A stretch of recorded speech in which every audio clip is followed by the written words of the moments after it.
Shalom. I'd like to give all praises to Yahweh, Bahashim Yahushai, and double honors to the apostles and elders of GMS that taught us this word. I just want to do a video on, the kingdom and the colors of the kingdom and how the kingdom's going to be built up with gold and different gemstones. And just want to go through some of these little gemstones and just show how the vibrancy and the beauty of what's to come. John saw the vision. It's also in the book of Tobit, how the kingdom is going to be built up, with gold, silver, just beauty.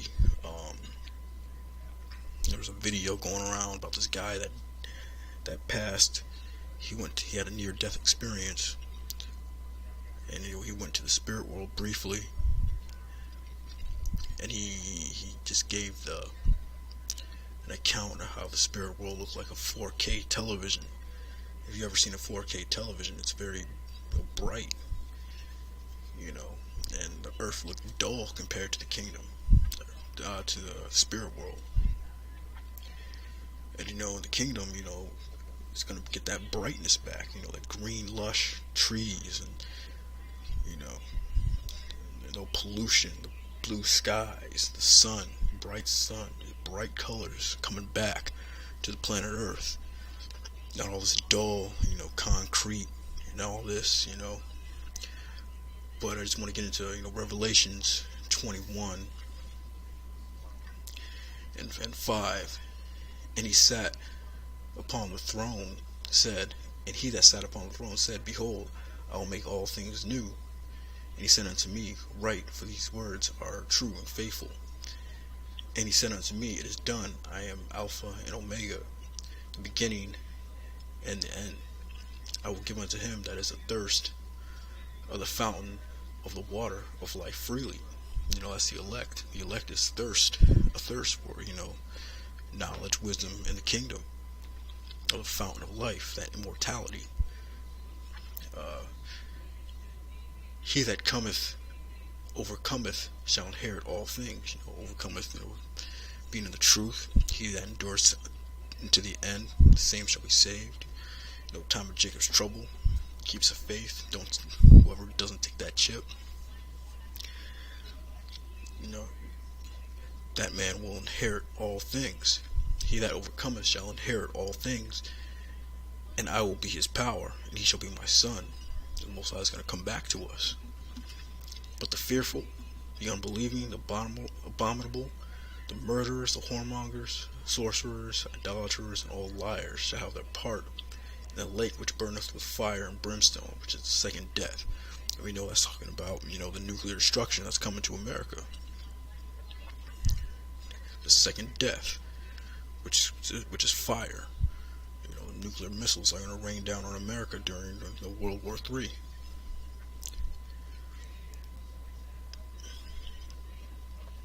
And there came unto me one of the seven angels, which had the seven vials full of the seven last plagues, and talked with me, saying, Come hither, I will show thee the bride, the Lamb's wife. And he carried me away in the spirit to a great and high mountain, and showed me the great city, the holy Jerusalem, descending out of heaven from the Most High. Yeah, Lamb's wife, and that's the elect. The holy Jerusalem descending from heaven. That's the elect coming back down from getting beamed up, having the glory of the Most High, and her light was like unto a stone most precious, even like a jasper stone, clear as crystal,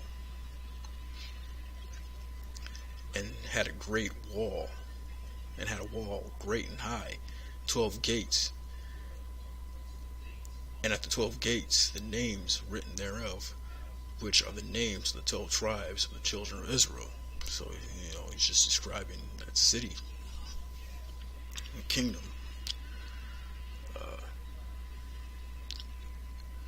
We skip down to verse 18. And the building of the wall of it was of jasper, and the city was pure gold, like unto clear glass. jasper. Like this image right here. That's a jasper stone. Imagine a wall just built out of that. Nice and just shiny.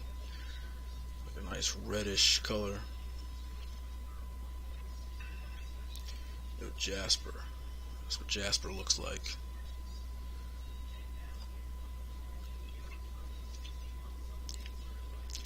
And the foundations of the wall of a city were garnished with all manner of precious stones. The first foundation was jasper, the second sapphire, and the third chalcedony, and the fourth emerald.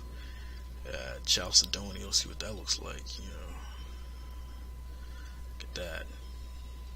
Imagine a wall built out of that with jasper under it, or jasper on top of it, mingled in there. It's very bright color, and when the sun hits that, the whole wall, it's just gonna illuminate, that whole area. Nice little green color. It's a pretty gemstone right there, man.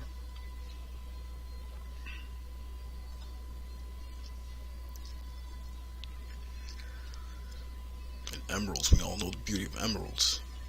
The fifth, sardonyx. The sixth, sardinus. The seventh, chrysolite. The eighth, beryl. The ninth, topaz.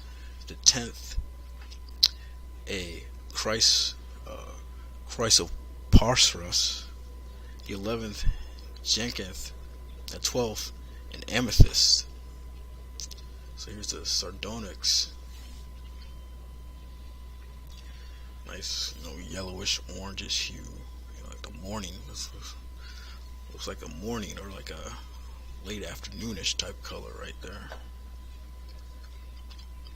Orange, yellowish. Here's the chrysolite. Looks kind of like an emerald, bright green. Look at that. Imagine a whole street or whole wall built up with that.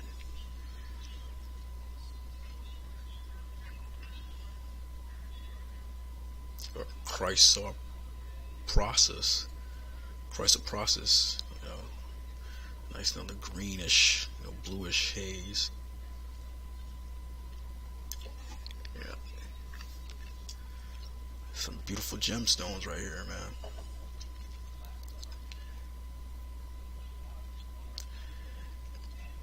And the 12 gates were 12 pearls. Every several gate was of one pearl, and the street of the city was pure gold, as if it were transparent glass. The streets made of real gold, man. And I saw no temple therein, for the Lord, Yahweh Bashmi Al-Shai, are the temple of it. And the city had no need of the sun, neither the moon, to shine in it, for the glory of the Most High did lighten it, and the Lamb is the light thereof. Yeah, there's no need, for the scriptures. Everyone's gonna have the knowledge. Everyone's gonna have the light. It's not actually talking about the sun not being there.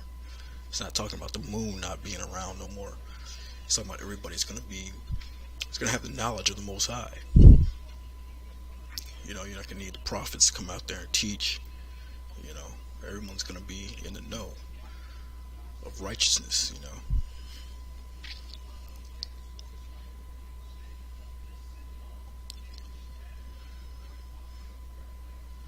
So yeah, I just wanted to, bring out these little gemstones. And another great thing, these little gemstones, they have their own little vibrations to them. They all have their own little energy. This is from an article from themindunleashed.com. Is science finally catching up to what the ancients knew about crystals? Despite the plethora of anecdotal evidence that exists on the healing powers of stones and crystals, the debate continues to rage in the scientific community over whether crystals actually have any real healing power. For example, a basic internet search reveals many articles claiming crystal healing to be pseudoscience. In fact, one recent study argues that crystals have absolutely no healing power, and that the placebo effect accounts for people's healing experiences with them. Uh, as I train as a trained research scientist, I am naturally critical and curious about everything in my life. Despite having a fascination with rocks and crystals in childhood, I forgot about them and was drawn away from them during my time in school and doctoral training. Then in my late 20s, during a highly tumultuous time in my life, I began meditating, and during my meditations I began to see visions of crystals. I didn't know why, but I wanted to touch them and hold them, but I brushed it aside. Still new, and listening to my intuition, I figured I was just having random hallucinations. About 6 months later, my boyfriend Jimmy Ohm took me to a crystal healing course taught by Reiki master Thao Lee, who walked us through a bunch of different stones, allowing us to hold them and perceive their energies. What was very much a blind experiment, I found that even with my eyes closed, I could feel how each stone was different and how it resonated and vibrated in my hand. I felt something real that I could not explain or ignore. So this is by Dr. Kelly Neef.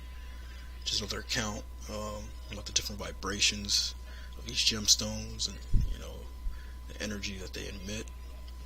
So yeah, I mean the kingdom's gonna be beautiful, man. But yeah, I just wanted to go over some of these few little gems that you probably didn't hear about, never heard of before. Yeah, like chrysolite, sardonyx. Yeah, the kingdom's gonna be built up, with these precious stones and these gemstones. We're not gonna do it. We get these other nations to do it. But yeah, I just wanted to bring that out real quick. Kingdom is something to look forward to. To stay strong, endure to the end. Shalom.